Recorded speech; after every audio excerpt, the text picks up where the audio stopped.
What's the best advice you can give someone starting college?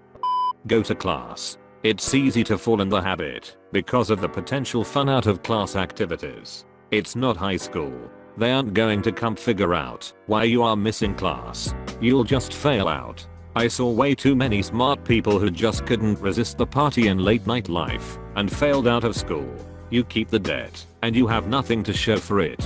And when you go to class, actually pay attention in class. No Reddit during lectures. As someone who used to teach general chemistry for a device school, nothing would short out my temper faster than this. It's the same people that didn't pay attention who would come sobbing to me at the end of the semester because they were about to fail. Even in a class of 300, I know who's trying and who isn't. Use a calendar app to keep track of your classes. On the first day of class, when you receive your syllabus, go home that night and input all your important dates, tests, projects, etc. for each class. This is a really good one. Also use the same calendar to keep track of social events, me time, study time, etc. Block the time in your calendar and try to stick to it. When someone invites you to a thing and you can look at the calendar and see an empty spot, it's super easy to be able to say yes without hesitation because you know that you have critical time booked already. Any suggestions on a specific app to use for this? Google Calendar and drop a widget on your phone's home screen. College gives literally zero shits about you. You can skip classes, you can text in class, you can eat in class, you can walk out of class, you can avoid your homework, you can fail tests. They do not care. You need to have the motivation and self-discipline to get your ass to class, pay attention, and do your homework. Edit. Wow, this blew up. Okay, this obviously is a case-to-case basis. It depends on the school, on the class, on the professor, on the year. Your situation might be different. That's fine. My point is, you are not babysat like you are in high school. While you are cared about, it isn't to the extent it has been for the past 12 years. Also, thanks for the golden upvotes. It's not high school.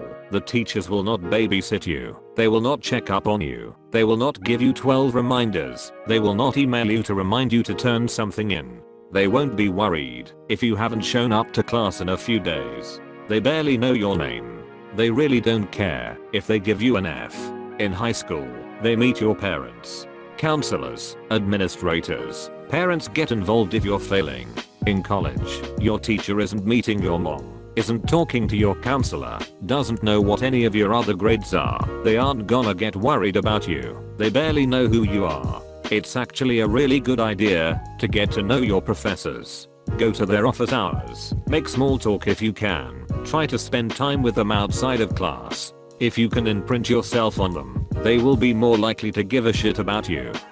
Check your goddamn email. Edit. Thanks so much for the upvotes. Perhaps I should elaborate a little bit more, because a lot of you are making some great suggestions. I go to a paperless state university, so everything is done through some portal or another. I have had entire assignments done through email. If I hadn't checked, then I would have gotten a 0.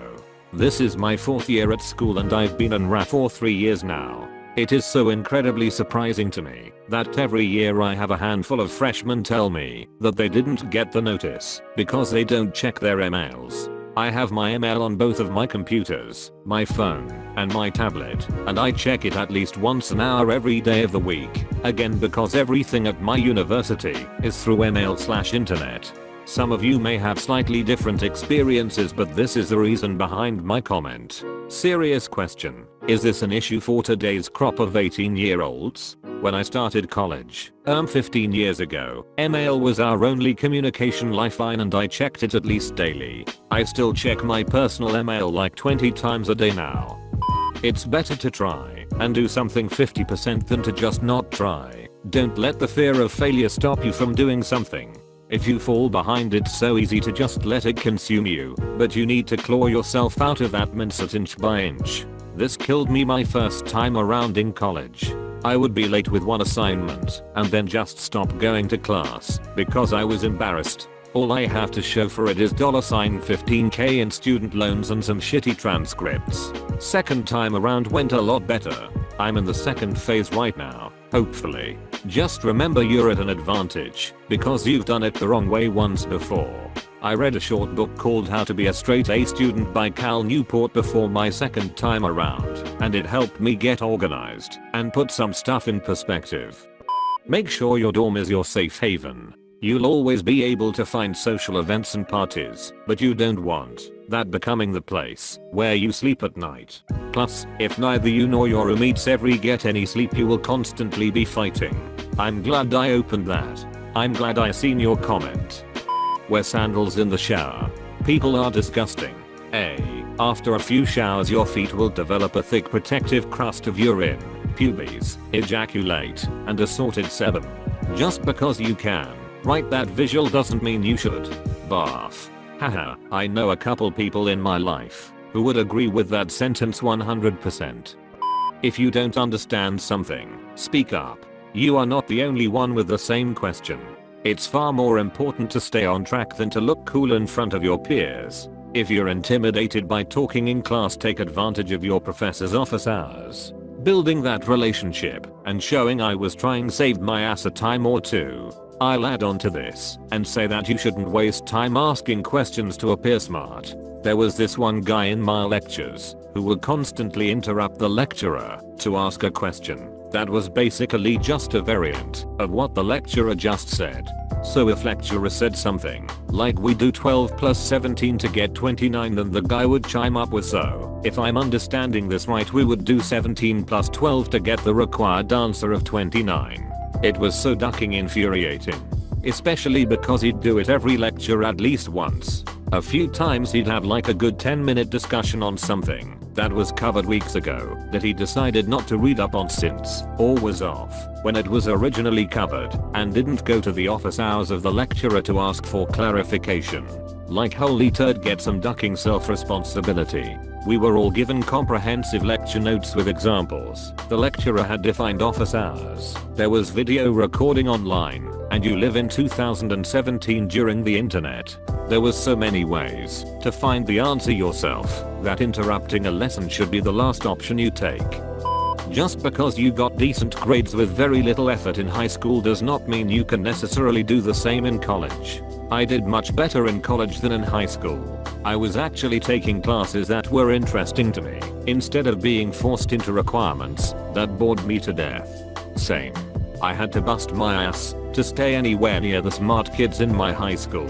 But when I got to pick my classes and was able to tailor my educational experience to stuff that I liked and interested me, it didn't get easier per se, but the reward was definitely worth the work put in. Take advantage of professors' office hours. When I was in college, I didn't want to be a needy pain in the ass, so I didn't bother to get to know more than just one of my profs. My daughter just graduated college, and before the ceremony, we went to her School of Business department brunch. I was shocked what a valued relationship she had with her profs. Lifelong friendship happening there. They love her and have sound advice that I could never provide to her. So use your resources. The last piece of advice I can give you is that you will make your best friends in college. Life will happen, and you will lose touch a bit. Then more life happens, and you will reconnect, and continue to have the time of your lives together. Just to add to this great advice, every year I have several students ask me for a letter of recommendation. Those who have never come to my office to talk, or those who are on the quieter side in class, I have very little to say anything about. My best rec letters have been in behalf of students I've formed a good rapport with over a number of conversations outside of class. Get to know us. Many of us aren't so bad. Do not microwave fish in your room. Go to your classes. Skipping them to go drinking and partying won't help you. Get into a schedule. We all know those people who have commitments of any type at 9 AM, who don't even bother to go to sleep until 4 AM, then sleep through 5 alarms and end up being too late to everything. This won't work, and you will fuck yourself. A big aspect of college/university is the social aspect, not as big a portion of the learning part. Everyone wants to have a good time, but you aren't paying out the ass for the ability to go drink and party. You're paying out the ass to receive an education to help you in life. If you spend all your time drinking/hungover instead of going to class, you're gonna have a bad time. Don't wait 20 years to go if you can help it. Trust me, it sucks.